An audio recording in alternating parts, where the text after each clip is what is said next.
नाही, पण हा जो भाग आहे म्हणजे याच्यावर खरं तर मोठी तात्विक चर्चा केली पाहिजे. पण मुद्दा त्यातला थोडक्यात जर बोलायचा तर असं की असे प्रभाग असू शकतात ना की जिथं तुमच्या विचारांचा प्रभाव तुम्हाला अजूनही नीट पोहोचवता आलेला नाही, तर असे कार्यकर्ते ज्यांची तुमच्या विचारांवर निष्ठा आहे असे तिथं तयार होतील.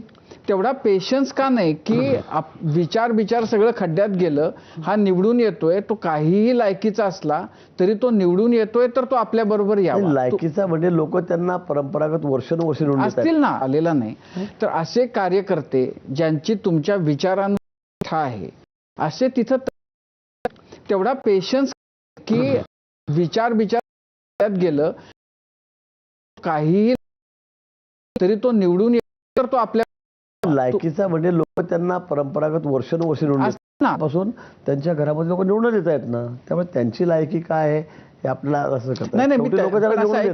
नाही मी असं आहे की ज्यांची क्रिमिनल पार्श्वभूमी आहे अशांबद्दल, खास करून अशांबद्दल मी बोलतोय की तर अशा ठिकाणी ज्यांच्या तुमच्या विचारांशी काही संबंध नाही, तर त्या लोकांना तुम्ही कशासाठी घ्यायचं? ते निवडून येतात, एवढा एकच निकष असतो. कोणते क्रिमिनल पार्श्वभूमी म्हणजे असं आहे की याच्यामध्ये जतीन वाघांची, याच्यामध्ये ज्यांची पार्श्वभूमी गुन्हेगारी आहे अशांच्या बद्दल मी बोलतोय. ज्यांची असं आहे की राजकारणामध्ये लोक इकडून इकडे जातात आणि विचार बदलतात वगैरे, त्याच्याबद्दल काही आक्षेपच नाही. तुम्ही जी नावं घेताय, यतीन वाघ असतील किंवा खैरे असतील, त्यांच्याबद्दल त्यांची नसतील, पण अशांच्या बद्दल तुम्ही बोलताय ज्यांची पार्श्वभूमी गुन्हेगारी नाहीये त्यांच्याबद्दल. आणि मी बोलतोय ज्यांची, आम्ही यांनाच घेतलेलं आहे.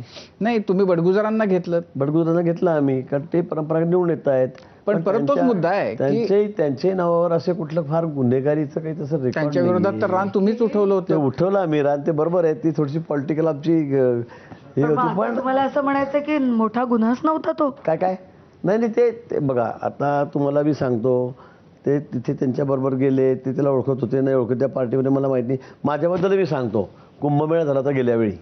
कुंभमेळा झाल्यावर तिथले जे शेर खतीब होते, मुस्लिम समाजाचे सगळ्यात मोठे गुरु, तर त्यांच्याकडे सुद्धा कुंभमेळ्याच्या काळामध्ये लग्न होतं. अगदी त्याच महिन्यामध्ये 15 दिवसामध्ये त्यांनी वारंवार आम्हाला आमंत्रण दिलं की तुम्हाला यावं लागेल, लग्नाला यावं लागेल तुम्हाला त्या ठिकाणी. आणि त्यांनी मुस्लिम समाजाने आम्हाला त्यावेळेला इतकी मदत केली. सगळ्यांनी अगदी जेवण वाटण्यापासून आमचं बनवलं की व्हॅलेंटाईन म्हणून, सरबत वाटण्यापासून, पाणी देण्यापासून सगळ्या तरुणांना त्यांनी कामाला लावलं. आणि कुंभमेळ्यामध्ये त्यांनी सुद्धा मोठं काम केलेलं होतं. ही वस्तुस्थिती होती, प्रत्येक मिटिंगांना येणं. आणि मग त्यांनी मला आमंत्रण दिलं, आम्हाला सगळ्यांना दिलं, आमदारांना दिलं, महापालिकेच्या लोकांना सगळ्यांना दिलं की आमच्याकडे लग्नाला या. आम्ही त्यांच्याकडे संध्याकाळी काय करतो, नाही चला म्हणते, त्यांनी खूप मदत करतात आपल्याला, ते करतायत. आम्ही त्यांच्याकडे लग्नाला गेलो. आता लग्न आलं तर मुंबईहून, इकडे त्यांच्या नातवाचं का नातीचं लग्न होतं काहीतरी, मला आता आठवत नाही. पण ती समोरची पार्टी जी होती, एका पक्षाकडची, वधू पक्ष का वर पक्षाकडची, ती आली ती मुंबईहून. आणि त्यात आले लोक गेल्यावर आमचं सगळ्यांनी स्वागत. आम्ही 25 जण सोबतच गेलो, सगळे आमदार होते का, सगळेच होतो आम्ही, आणि सगळे पक्षीय होते. आम्ही तिथे गेल्यावर सगळं बसा बसा बसा मी टेबलवर बसलो. आता तिथे बसलेले लोक, तिथे मोठा टेबल होता, 15-20 लोकांचा असं मोठा. तिथे आम्ही बसलो. आता मी तर काही खात नाही पित नाही, बाहेर लग्नात कधी जेवत नाही, हॉटेलला जेवत नाही. आम्ही काहीतरी फ्रूट खाल्ले वगैरे काहीतरी, आणि 15 मिनिट बसून आम्ही 10 मिनिट बसून निघून गेलो.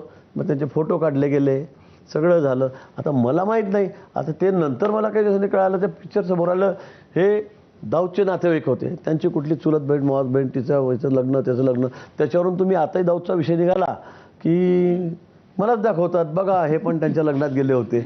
असं नकळत सुद्धा काही गोष्टी होत असतात, मला असं वाटतं. आणि त्यामुळे मग ते कायमस्वरूपी माझ्या नावावरही कोरलं गेलं, अरे तो दाऊद के रिश्तेदारों की शादी में गए थे, हे झालं. हे मी नेहमी ऐकतो. म्हणजे कुठूनही विषय निघाला की होतच तो विषय आमच्या नावाने. म्हणून मला वाटतं काही काही गोष्टी नकळत होतात. पण त्यांची अशी की फार क्रिमिनल तेवढा विषय सोडला की होते तिथे नात होत्या. पण असं आहे की त्याच्याबद्दल आम्ही काही म्हणण्यापेक्षा तुमच्याच पक्षाचे ज्या 2 तिकडच्या रणरागिण्या आहेत, त्यांनीच आक्षेप घेतला होता, त्यांनीच कडाडून विरोध केला होता ज्या मंडळींना तुम्ही घेतलं त्यांना घेण्याबद्दल.